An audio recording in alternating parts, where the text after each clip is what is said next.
Tere, mina olen Ingrid Maadvere ja jätkame oma referaadi vormistusega. Me oleme jõudnud siia nüüd siis juba 3. lehele ja nüüd vaatame siis seda, kuidas siis lehekülgi nummerdada kõigepealt. See on väga lihtne ja referaadil on siis nii, et kõikidele lehekülgedele välja arvatud tiitellehele lisatakse number ja selleks siis võtan oma referaadi jälle lahti, võtame sisesta. Ja näete, siin on lehekülje numbrid ja nüüd ma saangi, siit mul kohe näitab, et minul peavad olema need all ja nad esimesel ei tohi olla, nii et kui ma siis siit, ma võin ka võtta rohkem valikuid, siis mul on lihtsam. Nii et ma jätan nii, et esimesel lehel seda ei kuvata, lehekülje number on jaluses, jalus on all, päis on üleval ja alustame ikkagi esimesest, et mitte siis number 2, vaid alustame esimesest rakenda. Ja vaatame, mis meil siis juhtus. Nii, nüüd ongi siis niimoodi, et tiitellehel mul numbreid ei ole ja näete, siit tuleb 2, 3 ja automaatselt tuleb see, eks ole. Nii et leheküljed on nummerdatud ja kui mulle nüüd näiteks ei meeldi millegipärast, et see 2 on siin all, kui ma teen topeltklõpsu, siis tegelikult ma võin kasutada ka keskjoondust ja näete nüüd, kui ma nüüd selle 2 panin siia keskele, siis tegelikult kõik numbrid lähevad. Aga praegu nüüd ma olengi jaluses, et siit välja tulla, ma teen jälle kusagil mujal klõpsu, ma arvan, et te olete enne ka kogemata topeltklõpsuga sattunud jalusesse, et nüüd on hea seal korra siis vaatamas käia, kuidas see töö seal käib. Läheme edasi. Järgmisena, et luua sisukorda, siis kasutatakse sellist asja nagu pealkirjade laadid. Ja referaadis peaks siis olema niimoodi, et esimese astme pealkirjad on meil Times New Romanis kirjasuurusega 16 ja paksus kirjas. Kui meil oleks mõni teise astme pealkiri, meie referaadis praegu ei ole, siis suurus oleks 14. Aga kuidas see siis käib? Et tegelikult te ju, ma arvan, oskaksite seda ilusti teha, et kui ma nüüd teen lahti ja võtan sisukord, siis eks ole ju pealkirju tehakse nii, et valin selle välja, valime siis Times New Roman jäi paika ja ma pidin kontrollima korra üle, mis esimene 16 ja paks, eks ole. Ja nüüd siis lihtsalt panen siit, eks ole, 13, 14, 15, 16 ja paks, eks ole. Nii. Sisu korral ma teen seda käsitsi, aga teistel ma käsitsi ei tee, sest ma tahan automaatselt siia sisukorra alla luua sisukorra. Nii et nüüd, kui ma lähen siis sissejuhatuse juurde, nii sissejuhatus, kõigepealt teeme siia ühe tühja rea ka, alati pärast pealkirja on tühi rida, hops, tühi rida. Valin nüüd välja sissejuhatuse ja siis siit, kus on stiilid, kus praegu on tavaline, valin pealkiri 1 ja klõpsan selle peal.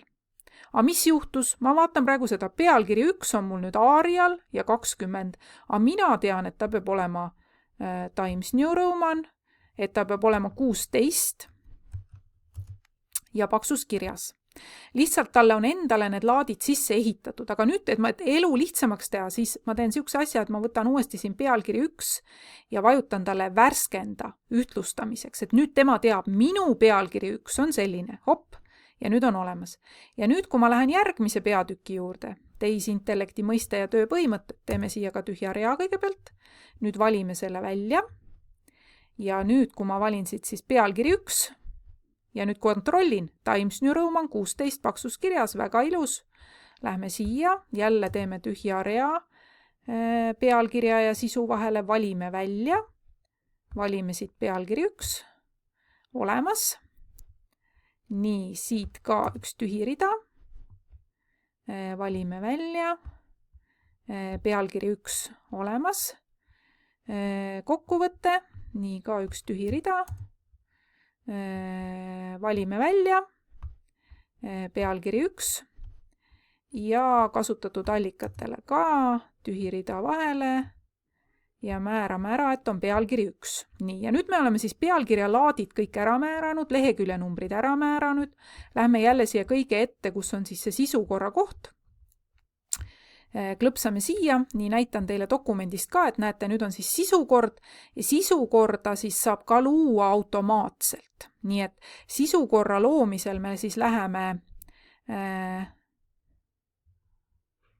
sisesta ja nüüd siis näete, siin on selline asi nagu sisukord ja siis valin nüüd selle, kus on need punktiirjooned. Nii, klõpsan selle peale ja mulle tehtigi automaatne sisukord. Nii et ainuke asi, mis selle sisukorraga nüüd on, et näete, sisukord on praegu Arial 11 ja bold. Et automaatselt jälle teeb nagu tema tahab, aga ma saan seda jälle tegelikult siit muuta. Ma valin ta välja. Nii, ja nüüd mina tean, et ta peab olema Times New Roman. Seda tehakse tavaliselt kõige lõpus. Et ta peab olema 12, et ta ei ole bold. Ja määratakse veel ära reavahe. Mäletate kohandatud vahed, et ta oli 1.5. Enne jätame 0 ja pärast oli 6 ja vaatame, kuidas ta siis välja näeb ja rakenda. Hopsti, ja ongi niimoodi. Kui teil nüüd on kogemata tulnud siia mingit teksti ka, kogemata näiteks valisite, ma klõpsan siia peale, minul ei tulnud, siis tihti on nii, et te olete valinud mingit teksti osa, siis tasub minna kontrollida, et kas see on tavaline või on see pealkiri 1, eks ole, et siis vaatate üle. Et näiteks, et kogemata ma näitan, mis võib teinekord juhtuda, et ma olen selle ka nagu määranud pealkirjaks 1, seda viga õpilastel tihti juhtub ja näete nüüd, kui ma uuendan ära, siis näete, mis siin on, eks ole, mingi jama. Siis ma lihtsalt lähengi selle peale, valin selle teksti uuesti ära, määran, et see on tavaline tekst.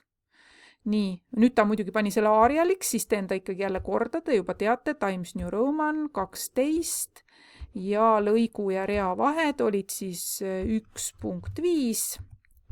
Vaadake, kui palju me saame kogu aeg asju üle korrata, 6 ja rakenda. Nii, olemas. Ja nüüd, kui ma lähen siis uuesti sisukorda, uuendame uuesti selle ära, lähen talle peale ja siis tekib siia selline noolekene. Näete, nüüd on kõik korras. Aga mis on jälle jama?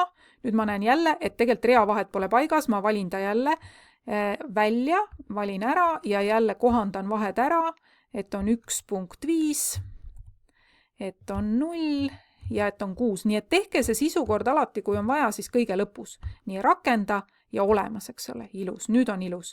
Ja nüüd tegelikult, kuigi siin referaadi juhendis on nüüd veel erinevate jooniste, tabelite ja viitamiste kohta, siis selles ülesandes teil seda ei ole, sest see on kõik valmis tehtud. Nüüd on teil siis vormistatud referaat just selliselt, nagu Gustav Adolfi gümnaasiumis seda tegema peaks. Nii et te olete ise siis selle läbi proovinud ja ma arvan, et mitte midagi keerulist siin ei ole.